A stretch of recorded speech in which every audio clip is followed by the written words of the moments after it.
Hello everybody, it's Muriality here again, and this is going to be probably a little bit of a talky episode. So I figured, let's try doing it while I'm driving to work. So last night, someone posted a comment on my Asuka video, asking me if I've ever felt buyer's remorse over my figures. And they said that it might make a good topic for a video. So we'll try it.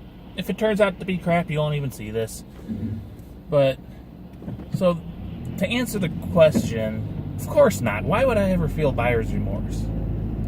Now, that obviously is a lie.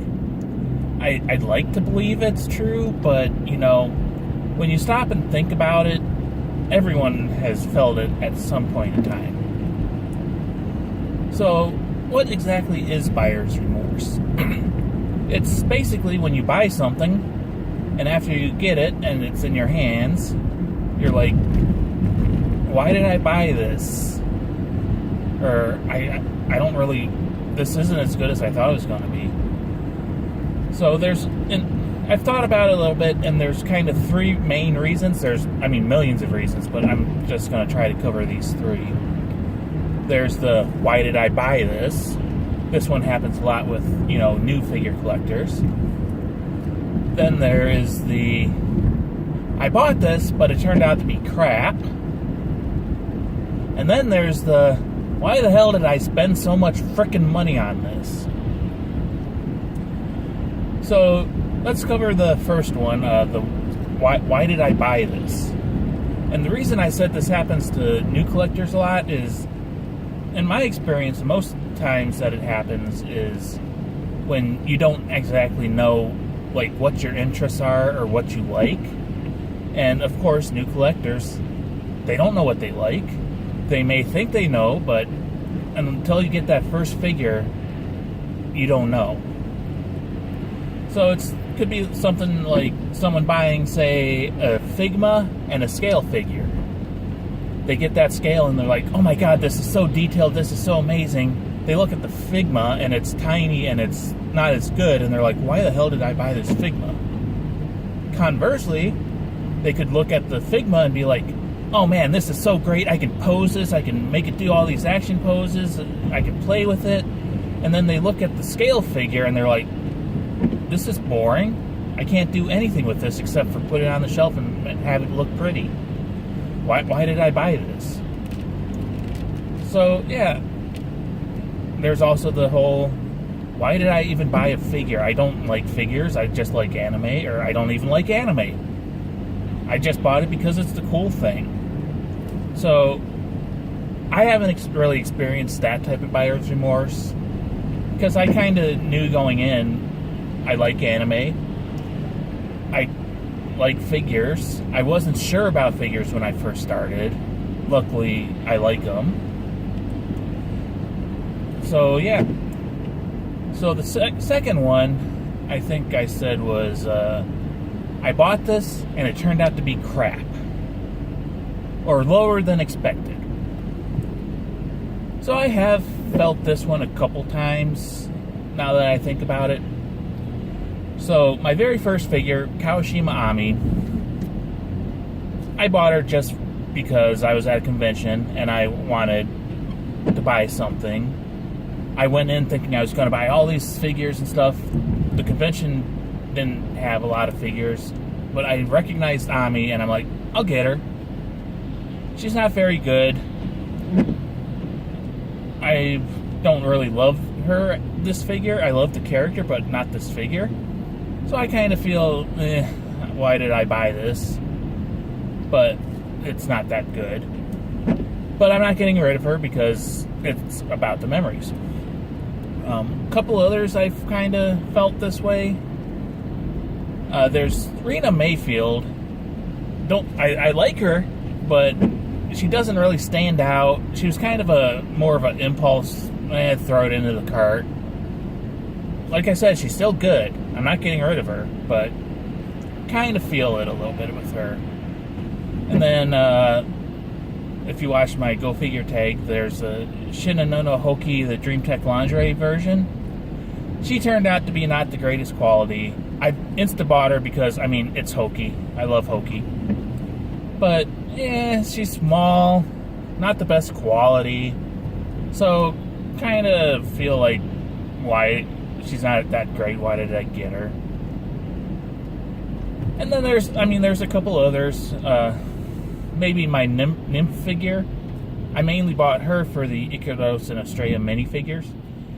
And then I had the horrible experience trying to get her delivered. Wound up waiting 7 months for a supposedly in-stock figure. So it may be more of the, experience of getting her than the actual figure itself. So, yeah. Then there's the third main point is I spent so much freaking money on this. Why did I do this? So, this typically happens to me when I look at my entire collection and how much I've spent on it. And when you're buying like 1 or 2 figures at a time, it doesn't really hit you. But then when you've got like over 60 figures now, and you look at the total cost, I mean, I've spent close to $7,000 on figures alone, not counting shipping, not counting the display cases. Add those in, you're probably closer to 8,000 or 9,000. Holy fuck. And it's like, why am I spending all this money on little pieces of plastic? They don't do anything, they just sit there and look pretty. Well, you gotta think, I think of it like they're little pieces of artwork. People will spend millions of dollars on a painting. These aren't really any different. I mean, sure, they're mass-produced, but they're excellently sculpted. They're painted by hand most of the time. I mean, sure, there's some machines involved, but mostly hand-painted.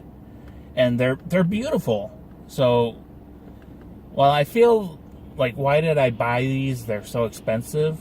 I also look at them and I'm like, they're beautiful. This makes me happy. So that kind of canceled out that buyer's remorse. Then if you look at the individual figures, yes, they're expensive. But I've never really felt, why did I buy this? It was so freaking expensive for an individual figure.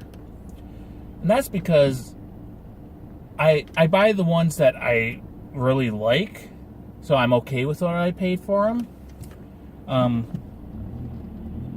Let's see. The best way I can describe what I do is, if I'm not sure about a figure, I don't buy it right away.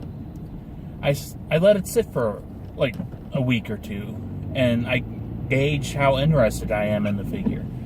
Like, if I keep going back to the figure every day and looking at it and putting it in my car and taking it out and putting it in, I'm pretty sure I'm interested in that figure and I'm gonna like it.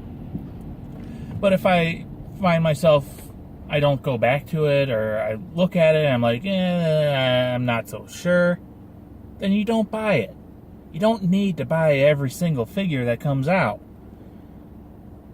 And another part to this is, I'm fortunate enough that I have a job that I make a decent amount of money at. I can afford to pay my mortgage. I can afford to pay my bills. I can afford to buy food. I can buy clothes. I can go out to the movies. I can do a lot of stuff. I can even buy figures, and I still have money left over to save. So I'm fortunate enough in that. I'm not counting my pennies. I look at a figure and I see that $100 price tag, and I'm like, actually, that's not that bad. I mean, it's freaking expensive. Why am I spending so much money on these? But it's not that bad to me. Other people, they're not in the same situation as me. So they look at that $100 price tag and they're like, so that is basically my food budget for the month. So I can either get a figure or I can eat. I hate to say this, but if you're in that situation, don't be buying figures. Get yourself in a comfortable position first. Then you won't really have that buyer's remorse of, why did I buy this? It's so expensive. And another thing is, if you're pre-ordering, don't buy something unless you have the money for it now. Then you take that money and you put it off to the side and you don't touch it because it's for the figure. You won't have to worry about, not having the money when it comes time to pay. So anyways, that's kind of my thoughts about the whole buyer's remorse thing. I know this is a little bit different. I hope you enjoyed it. I kind of like being asked questions like this and talking about them. So if you have any other questions or series that you'd like me to talk about while I'm driving or looking at my collection or something, feel free to ask. If I'm interested in it and I have something to say, maybe I'll make a video on it. Gives me good ideas. Anyways, I hope you enjoyed. I'm out. I'm on my way to work. Woohoo. Bye.